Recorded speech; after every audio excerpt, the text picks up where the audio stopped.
اللهم افتح علينا حكمتك وانشر علينا من خزائن رحمتك ya arhamar rahimin.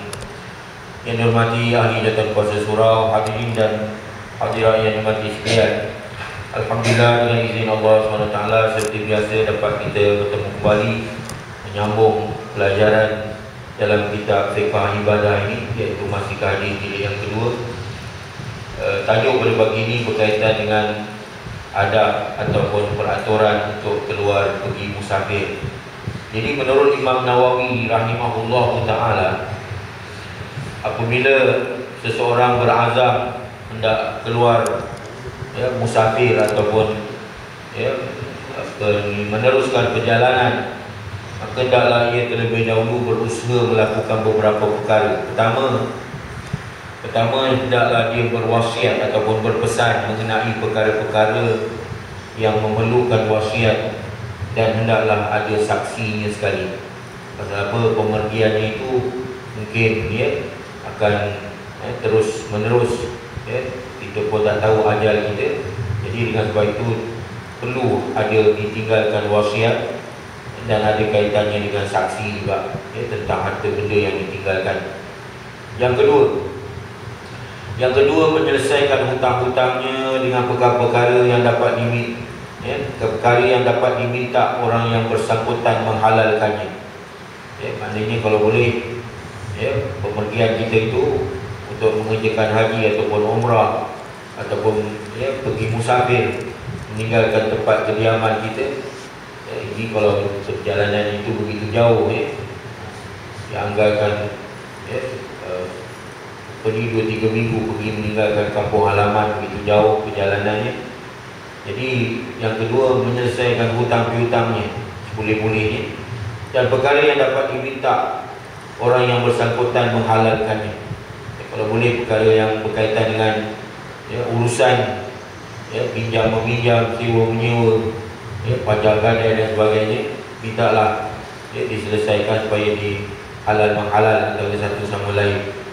Kalau boleh jangan ada lagi hubungan antara kita sesama kita apabila kita ketemu Allah Subhanahu Wa Taala, yang mana pada masa itu tidak lagi guna harta dan anak pinak. Yaumala yanfa'u malun wala banun illa man atallaha biqalbin salim.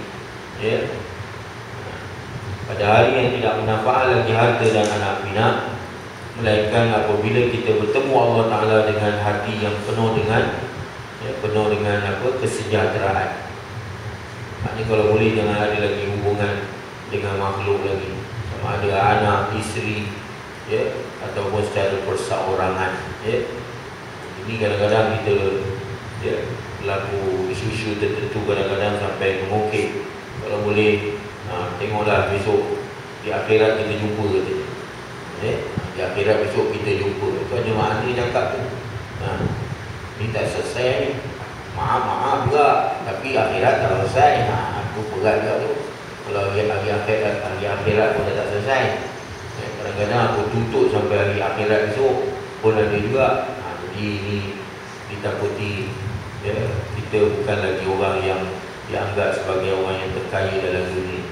Orang yang paling kaya dalam dunia ialah apabila dia pergi bertemu Allah Ta'ala dengan tidak ada lagi hubungan dia dengan sesama makhluk lagi lah. Kalau keluarga, mudah-mudahan sama-samalah hubungan kekeluargaan itu menjadi kukuh dan sama-sama masuk ke syurga sama-sama, itu lain.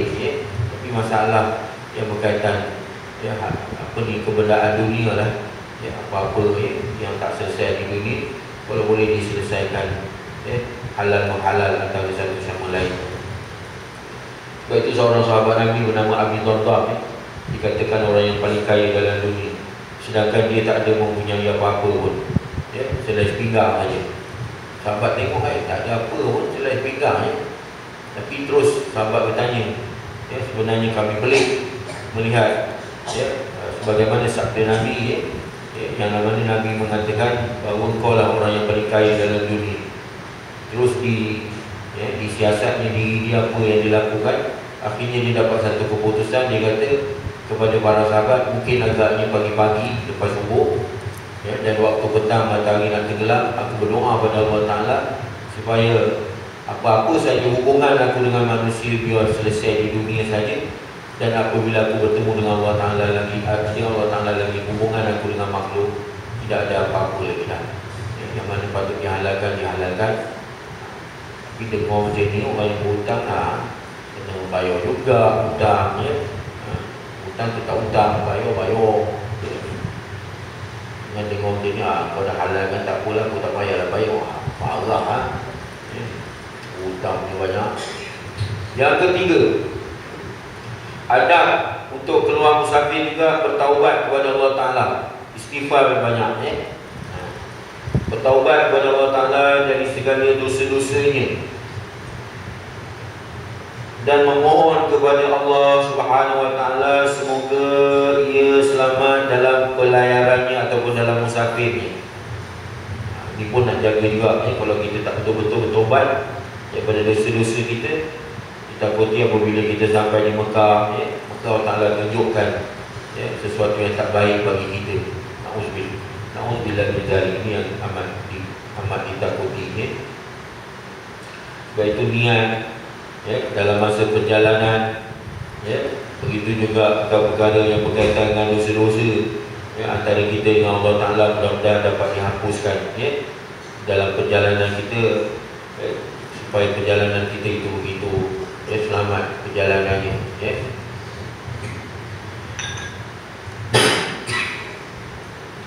Yang keempat, memohon maaf. Memohon maaf kepada kedua ibu bapa dalam perjalanan tu. Memohon maaf kepada kedua ibu bapa.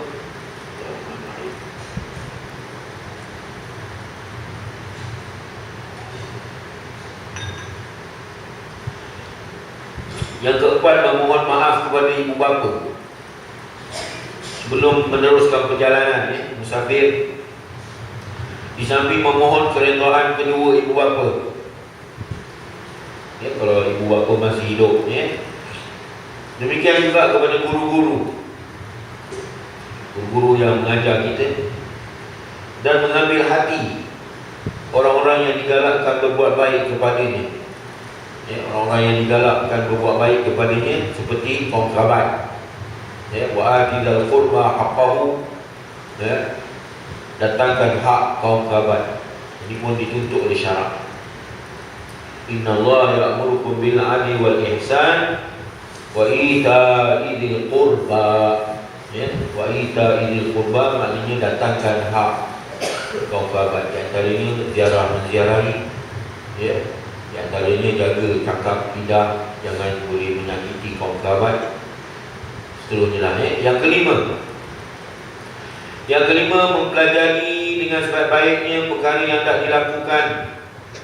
Ini kena kursus betul-betul, yang kerananya kita bersusah payah keluar bermusafir. Apa tujuan kita bermusafir begitu bersusah payah dengan wang ringgit, dengan pembelanjaan yang begitu banyak? Sama ada perkara itu berkaitan dengan ibadah haji, sama ada perkara itu berkaitan dengan urusan perniagaan, atau apa jua. Kerana perkara yang dikerjakan dengan berilmu sahajalah, perkara yang dikerjakan dengan berilmu sahajalah yang akan mencapai kejayaan di dunia dan mendapat ganjaran pahala yang begitu besar di hari akhirat nanti. Jadi kalau begitu kena belajarlah betul-betul tentang perjalanan musafir ini. Di antaranya berkursus betul-betul macam mana nak melakukan umrah, macam mana nak mengerjakan haji, diberi kursus betul-betul untuk amalan-amalan yang mendatangkan kebajikan dan kebaikan. Kemudian berkenaan dengan memilih masa yang baik. Sebaik-baiknya kalau boleh elok keluar berlayar pada hari Khamis. Ini sunat aja. Ini diterangkan dalam hadis.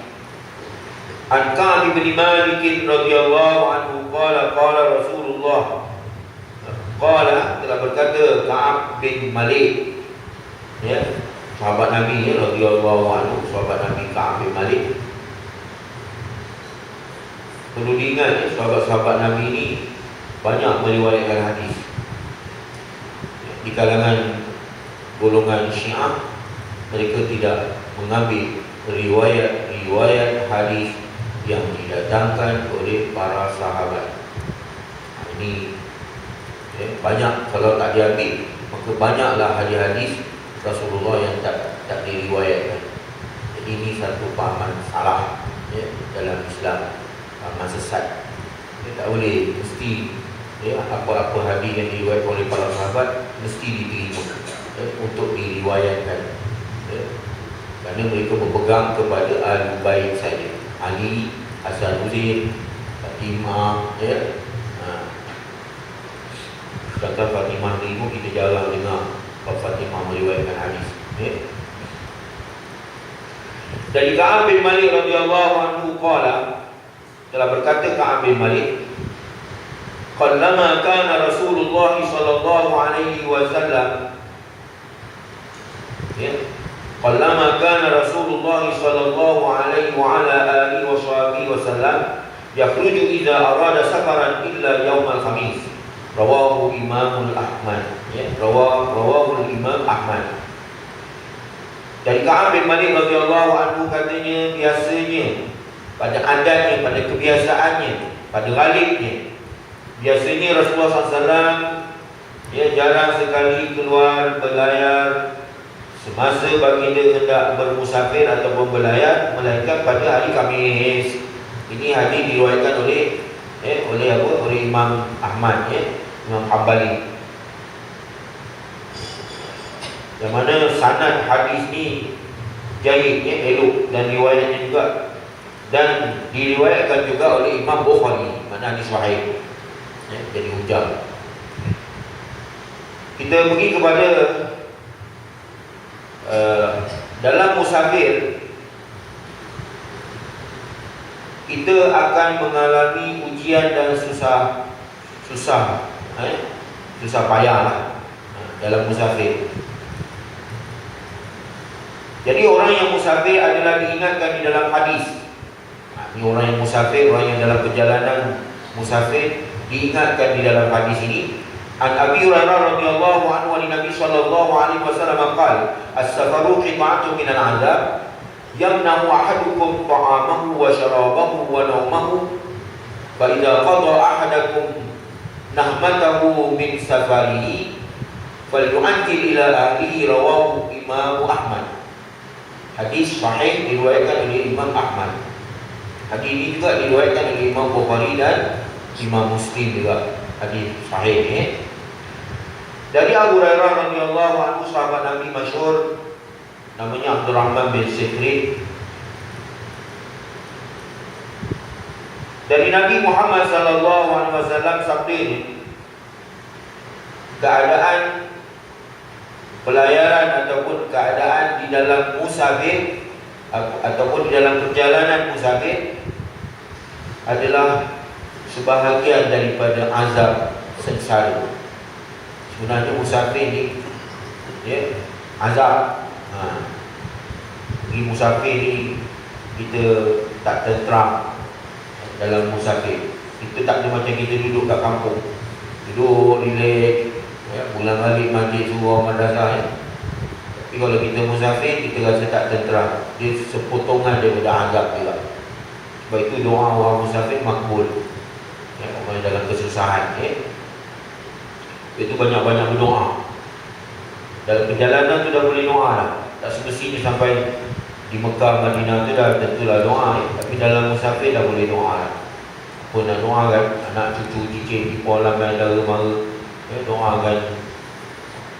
Jadi keadaan musafir itu adalah sebahagian daripada azab sengsara yang menyekat seseorang daripada kamu akan keselesaan, sama ada makan, minum dan tidur baring, semua tak selesa. Tambah pula sampai dekat airport ke, transit ke apa, kat mana-mana, mata tu nak tidur tak boleh, dia sekejap kan tengok barang, takut hilang lah, itulah, inilah, tak tenteram. Ini orang dalam musafir. Oleh yang demikian, apabila seseorang itu selesai Ya, apabila seseorang itu selesai menunaikan hajatnya dalam musafir itu, ya, menyempurnakan tugas dia, dah selesai dah tugas, mesyuarat pun dah selesai, ya, apa lagi, kertas pembentangan pun telah dibentang, katakan, ya, dah selesai dah, tiket kapal terbang pun dah tersedia, tinggal nak pergi ke lapangan terbang. Pada masa itu Nabi ingatkan kepada kita, hendaklah seseorang itu segera kembali kepada ahli keluarganya. Jangan duk lewat-lewat lagi.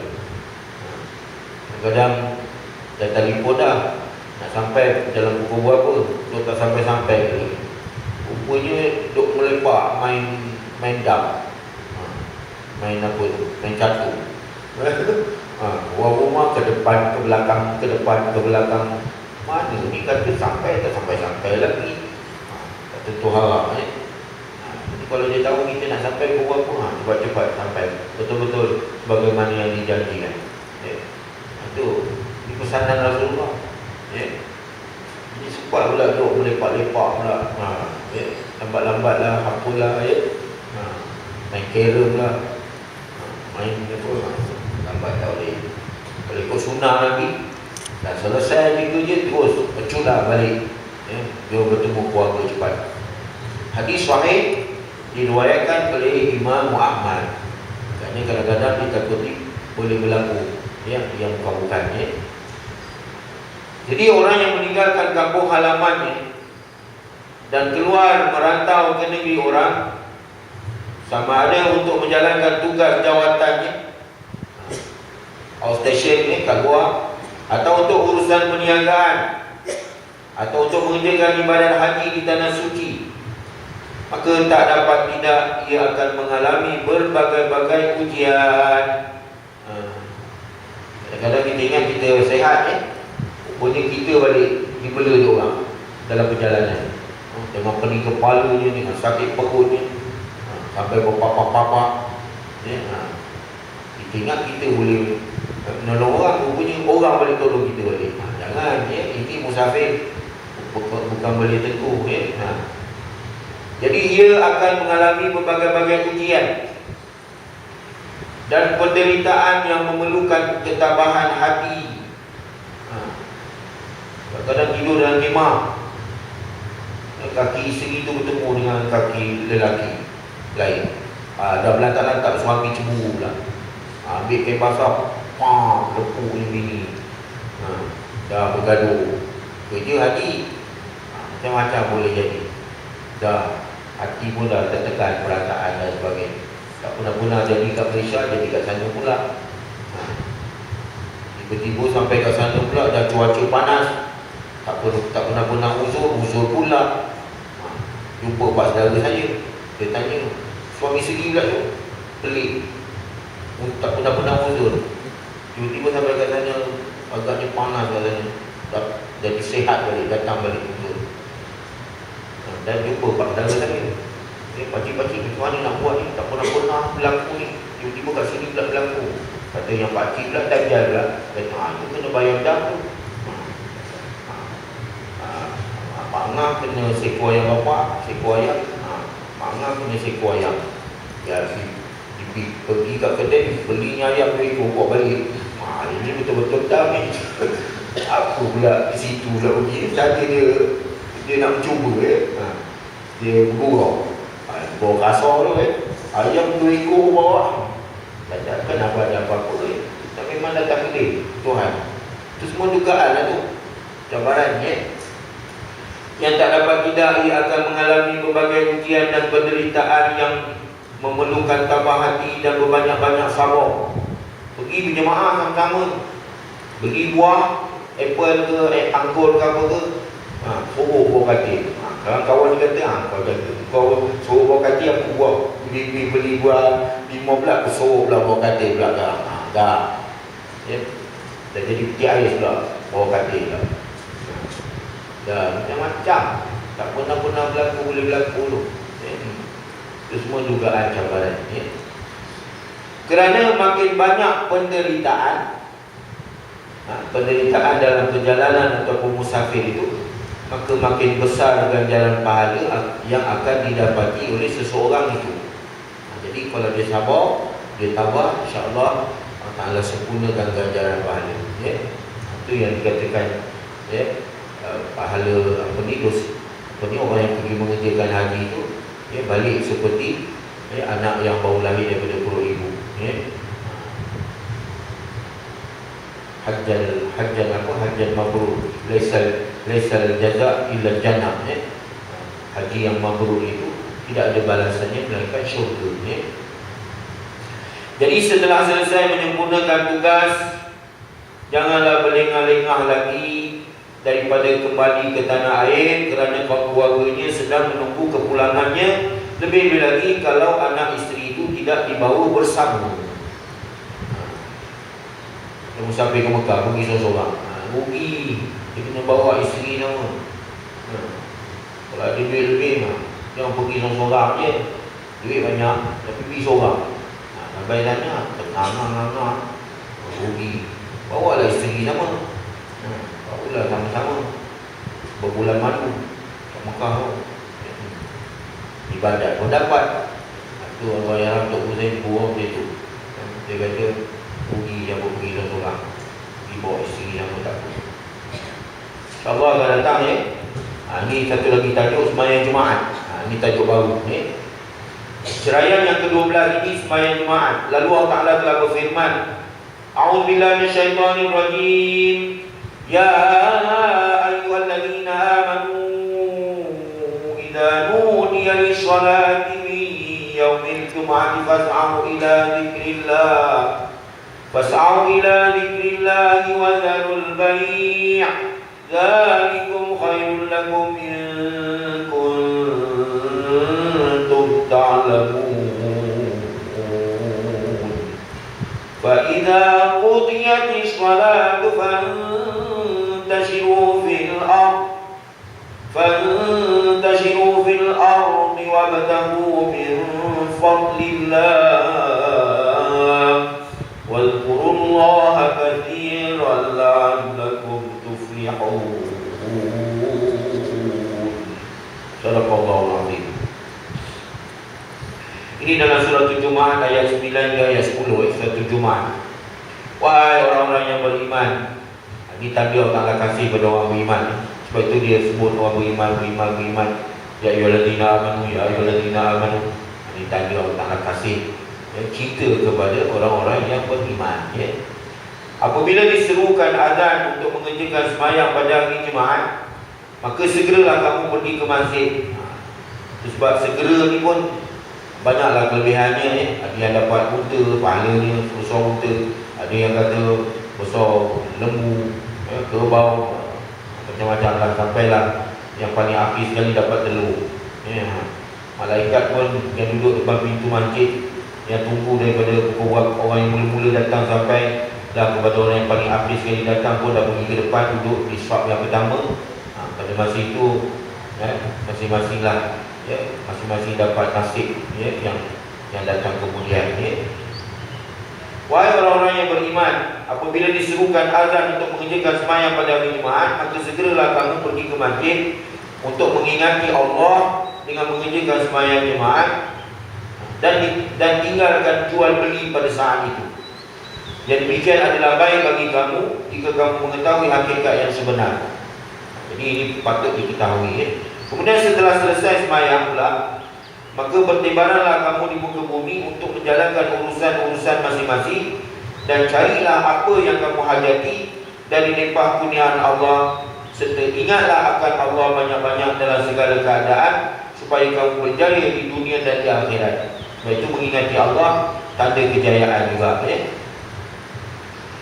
Sebenarnya tuan-tuan, orang-orang Yahudi selalu bermegah-megah dengan hari Sabtu, dan orang Kristian pula selalu bermegah-megah dengan hari Ahadnya. Jadi sebagai hari besar mingguan mereka, itu dianggap sebagai hari besar mingguan mereka. Oleh itu Allah Ta'ala dengan ayat suci yang tersebut telah menetapkan bahawa hari Jumaat adalah sebagai hari besar mingguan bagi umat Islam, bagi umat Nabi Muhammad serta memerintahkan mereka mengadakan satu sembahyang yang khusus, menandakan kebesaran hari Jumaat dan menggantikan sembahyang zuhur. Sebab itu dia adakan sembahyang Jumaat. Kita macam kita sekarang berada di bulan Rajab, di antara bulan yang dimuliakan oleh Allah SWT, Rajab, Syaban. Allahumma barik lana fi Rajab wa Syaban. Ya Allah, tambah-tambahkanlah kebaikan dan kebaikan bagi kami di bulan Rajab dan di bulan Syaban. Kerana amalan Rasulullah di dalam bulan Rajab dan Syaban ini, yang paling utama ialah puasa. Biasanya puasa yang dilakukan oleh Rasulullah, lebih banyak hari yang dia berpuasa daripada hari yang dia tidak berpuasa dalam bulan Rajab dan bulan Syaban. Pasal apa? Itu salah satu daripada latihan-latihan untuk menghadapi Ramadan.